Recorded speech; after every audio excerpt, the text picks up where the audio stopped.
ये रक्तपात शांति और अहिंसा की नीति पर चलने वाले उन्हीं गांधी जी के कारण हुआ जिन्होंने अपने प्रत्येक भाषण और लेख में क्रांतिकारियों की निंदा की।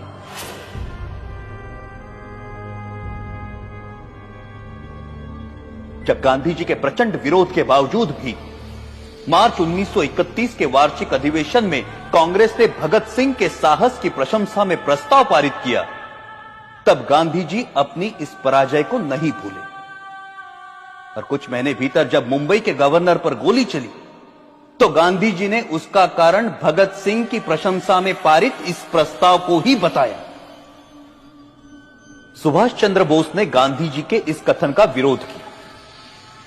परिणाम स्वरूप गांधी जी सुभाष बोस को भी अपना शत्रु समझने लगे। Our struggle is no doubt a non-violent struggle, but even a non-violent struggle demands an army, an organization, and a machinery. और उनका कांग्रेस अध्यक्ष चुने जाने पर गांधी जी ने कहा कि सुभाष की जीत गांधी की हार है। जब तक उन्हें कांग्रेस अध्यक्ष की गद्दी से नहीं उतारा गया तब तक उनका क्रोध शांत नहीं हुआ। जो लोग कहते हैं कि मात्र गांधी जी के परिश्रम से हमें आजादी मिली, वो एक झूठा इतिहास लिखना चाहते हैं। जब तक देशभक्त क्रांतिकारियों के बलिदान को अंधेरे में रखा जाएगा तब तक हमारी आने वाली पीढ़ियां इतिहास के सवेरे से वंचित रहेंगी। Order order. 1947 की सर्दियों में हिंदू मुस्लिम एकता के लिए गांधी जी ने जो आमरण अनशन रखा था, उसे तोड़ने के लिए जो पहली शर्त उन्होंने रखी थी वो ये थी कि दिल्ली की मस्जिदों में शरण लिए हुए हिंदू और सिख शरणार्थियों को मस्जिदों से बाहर निकाला जाए और मस्जिदें मुसलमानों को सौंप दी जाए। सरकार गांधी के अनशन के सामने घुटने टेकने पर मजबूर हुई और जिस दिन गांधी जी ने अनशन तोड़ा उस दिन वर्षा भी हो रही थी। उस असाधारण सर्दी में अच्छे घरों में रहने वाले लोग भी कांप रहे थे, परंतु उन निराश्रितों के ठिठुरते हुए कुटुंब के कुटुंब मस्जिदों से बलपूर्वक बाहर निकाले गए। जिस दिन यह घटना घटी संयोगवश मैं दिल्ली में ही था और मैंने अपनी आंखों से गांधी जी की जिद को पूरा होते हुए देखा। कड़ाके की सर्दी और वर्षा में कपकपाते हुए वो लोग बिरला हाउस पहुंचे। वहां उन्होंने नारे लगाए, गांधी जी हमें शरण दो, गांधी जी हमें शरण दो। परंतु उस भव्य भवन में रह रहे गांधी जी तक उन निराश्रितों की पुकार नहीं पहुंची। यह मर्मस्पर्शी दृश्य जिसे देखकर कठोर से कठोर मनुष्य का हृदय भी द्रवित हो जाए, मैंने स्वयं अपनी आंखों से देखा है। क्या उन निराश्रितों ने अपनी मर्जी से उन मस्जिदों में डेरे डाले थे? क्या गांधी जी को उन विषम परिस्थितियों की कल्पना नहीं थी जिनसे बाध्य होकर वो बदनसीब उन मस्जिदों में शरण लेने को मजबूर हुए थे? यदि उन मस्जिदों को खाली कराया जाना उचित था तो पाकिस्तान के मंदिर खाली कराकर हिंदुओं को सौंपने की मांग गांधी जी ने क्यों नहीं रखी?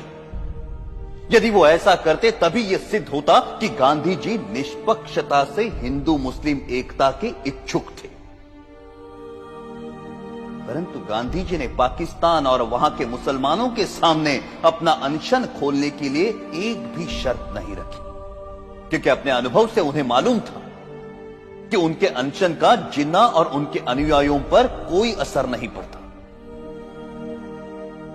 गांधी जी ने अपने अनशन से भारत सरकार द्वारा पाकिस्तान सरकार को 55 करोड़ रुपए ना देने के निर्णय को भी पलटवाया, जबकि उन्हें भली भांति पता था कि इस रकम का प्रयोग पाकिस्तान भारत के विरुद्ध चल रहे युद्ध में अपनी विजय के लिए करेगा। वो अनेकों बार जिन्ना से मिलने गए और सदा उन्हें जिन्ना भाई अथवा कायदे आजम कहकर संबोधित किया। लेकिन एक भी ऐसा अवसर नहीं आया जब जिन्ना ने उनसे सहयोग की इच्छा प्रकट की हो। गांधी जी की जिस आध्यात्मिक शक्ति और अहिंसा की महिमा का सब जय जयकार करते हैं, वो जिन्ना की दृढ़ता के सामने नपुंसक सिद्ध हुई। जब गांधी जी को यह दिखाई दे चुका था कि वो अपनी आध्यात्मिक शक्ति से जिन्ना को प्रभावित नहीं कर सकते, तो उन्हें अपनी नीति का पुनर्मूल्यांकन करते हुए किसी दूसरे नेता को जिन्ना और मुस्लिम लीग से निपटने का कार्य सौंप देना चाहिए था। परंतु व्यक्तिगत महत्वाकांक्षा राष्ट्रहित पर इतनी भारी पड़ी कि राष्ट्र के दो टुकड़े हो गए।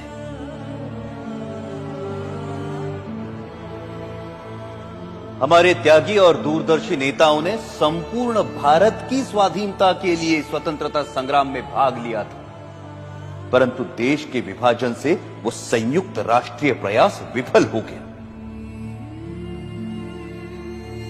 जिन देशभक्त क्रांतिकारियों ने हंसते हंसते फांसी के फंदों को गले से लगाया था, आजीवन कारावास अथवा देश से निर्वासित होने की यातनाएं भोगी थी, क्या उन्होंने इसी विभाजित देश के लिए अपने जीवन दांव पर लगाए थे?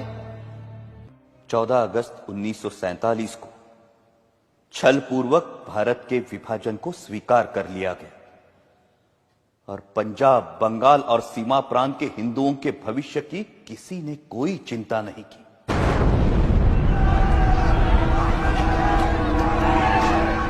करोड़ों हिंदुओं को मुसलमानों की दया पर छोड़कर गांधी जी कहते रहे कि हिंदुओं को पाकिस्तान छोड़कर भारत पलायन नहीं करना चाहिए। प्रतिदिन हजारों हिंदू पुरुषों का संहार और हजारों हिंदू स्त्रियों की अवमानना होती रही, परंतु उनकी सुरक्षा के लिए भारत सरकार द्वारा पाकिस्तान सरकार पर किसी प्रकार का कोई दबाव नहीं डाला गया।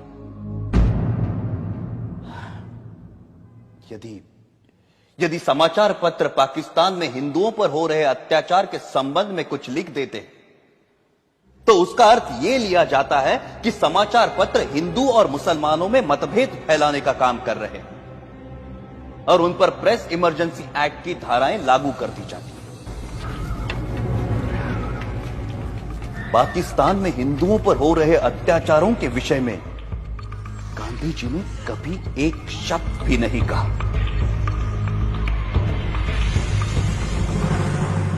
ये कहना अनुचित नहीं कि पाकिस्तान में हिंदू जाति और हिंदू संस्कृति को मिटाने के लिए जो अत्याचार हो रहे हैं, उसका मूल कारण गांधी ही है। यदि भारत की राजनीति को भली भांति संभाला जाता तो ऐसा संघार जिसका उदाहरण इतिहास में कहीं नहीं मिलता, कभी भी घटित ना हुआ होता।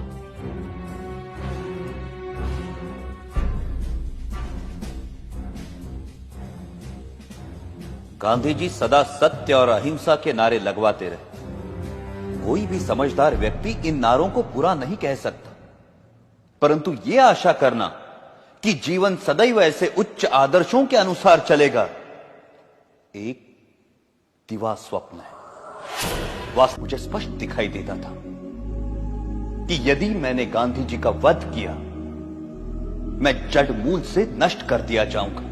लोग मुझसे घृणा करेंगे और जो सम्मान मुझे प्राणों से भी प्रिय है वो नष्ट हो जाएगा।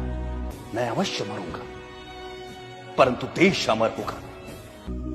मुझे स्पष्ट दिखाई देता था कि यदि मैंने गांधी जी का वध किया, मैं जड़ मूल से नष्ट कर दिया जाऊंगा। लोग मुझसे घृणा करेंगे और जो सम्मान मुझे प्राणों से भी प्रिय है वो नष्ट हो जाएगा। परंतु मुझे यह भी दिखाई देता था कि भारत की राजनीति से गांधी जी के प्रस्थान से ही भारत का भाग्योदय होगा और देश एक महाशक्ति बनकर उभरेगा। मैं अवश्य मरूंगा, परंतु देश अमर होगा। मुझे गालियां मिलेंगी, परंतु विश्व में भारत का नाम होगा। और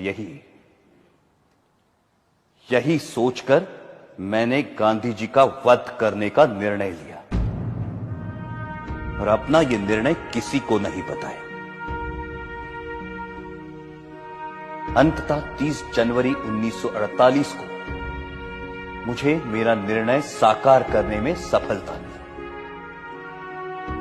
यदि देशभक्ति पाप है तो मैं मानता हूं मैं पापी हूं, और यदि देशभक्ति प्रशंसनीय है तो मैं स्वयं को उस प्रशंसा का अधिकारी मानता हूं। मेरे जीवन का अंत तो तभी हो गया था जब मैंने गांधी जी पर गोली चलाई थी। उसके पश्चात तो मैं एक अनासक जीवन बिता रहा हूं और मुझे अपने कृत्य पर कोई पश्चाताप नहीं है।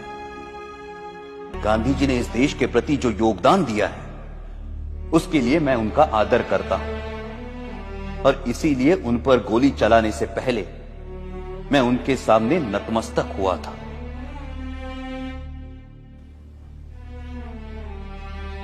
मेरी ना किसी से कोई दुश्मनी है और ना किसी के प्रति कोई दुर्भावना। आप मेरे बयान को जिस प्रकार देखना चाहे देखिए, और अपनी भावना के वशीभूत जो कार्य मैंने किया है उसका जो दंड मुझे देना चाहे देखिए। मैं किसी प्रकार की कोई दया नहीं चाहता। मैं ये भी नहीं चाहता कि मेरी ओर से कोई दया की याचना करे। इस अभियोग में मेरे साथ कई लोगों को षड्यंत्रकारियों के रूप में शामिल किया गया है। इस बारे में मैं पहले भी कह चुका हूं कि इस कार्य में मेरा कोई साथी नहीं है और केवल मैं ही इसका उत्तरदायी हूं। अंत में मैं ये कहना चाहता हूं कि जो वक्तव्य मैंने दिया है वो सत्य और शुद्ध है। इसमें प्रस्तुत प्रत्येक बात संदर्भ ग्रंथों को देखकर तैयार की गई है। मैंने ये लंबा वक्तव्य इसलिए नहीं दिया कि लोग मेरे कार्य को सराहें, बल्कि इसलिए दिया है कि लोग मेरे विचारों को भली भांति जान जाए और किसी के मस्तिष्क में कोई भ्रांत धारणा न रहे। भगवान करे हमारा देश फिर अखंड हो और भारतीय उन विचारों का त्याग करे जो अत्याचारी के आगे झुकने की प्रेरणा देते हैं। यह सत्य है कि मैंने सैकड़ों लोगों के बीच दिन के समय गांधी जी पर गोलियां चलाई, परंतु मैंने भागने का प्रयत्न नहीं किया और ना ही स्वयं पर गोली चलाई। मैंने कानून के सामने आत्मसमर्पण किया क्योंकि मैं अपने विचारों को खुली अदालत में प्रकट करना चाहता था। आलोचनाओं के बावजूद मैंने जो कृत्य किया है उसके नैतिक पक्ष पर मेरी आत्मा कभी भी विचलित नहीं हुई और मुझे किंचित भी संदेह नहीं कि सच्चाई और ईमानदारी से इतिहास के इस अध्याय को जब इतिहासकार लिखेंगे तो वो मेरे कार्यों और उसके परिणाम का सही मूल्यांकन करेंगे। मेरा वक्तव्य अब समाप्त हो चुका है। आपने इसे ध्यान से सुना और सुविधाएं दी, उसके लिए मैं आपका कृतज्ञ हूं। जिन्होंने मुझे इस अभियोग में कानूनी सहायता दी और इस अभियोग से संबंधित पुलिस अफसरों का भी मैं कृतज्ञ हूं। जेल के अफसरों को भी सद्व्यवहार के लिए धन्यवाद। अखंड भारत अमर रहे।